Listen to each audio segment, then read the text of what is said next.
padariau tai nelengva širdimi. Iš tikrųjų, dar ir šiandien kalbėjome apie tai, ar... What is the mind? Is it just a system of impulses? Ir įrodymas to yra. Prieš 2 dienas buvo kas, aš gal man pasakyti, kas buvo. Buvo 150 metų Mikalojui Konstantinui Čiurlioniui. Rugsėjo 22. Jį niekados negrįš atgal. Niekados. Bet kažkoks visuomenininkas, kažkoks žmogus sugalvojo tą paversti į paprasčiausią. Aš esu paprastas, aš niekam nereikalingas, aš paprastas žmogus.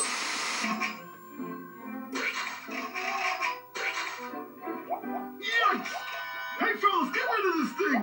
My taste could be here any minute now! Yes, sir. I'm on that. Bando mane pajuokinti, aš žinau, kad jūs esate tik tais įrankiai, Nes aš matau žmonės. Man mano mokytas palinkėjo sėkmės. Palinkėjo sėkmės mokytas. Mano klasiokė vakarai paskambino Šveicarė, kur yra nuostabi pianistė. Jin palinkėjo man sėkmės. Mano draugai rašo man žinutę. Nemyli, va. Visokių žvaigždžių yra taip. Jurgė, ar nukarūtė pagirdė? O Klaipėdoje tikras detektyvas pačiame miesto centre atsirado niekur niekada nematytas kelio ženklas.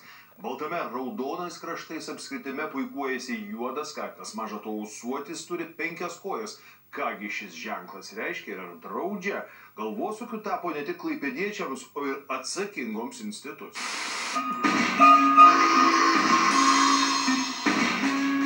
Kad galvoji apie rimtį, apie gerą.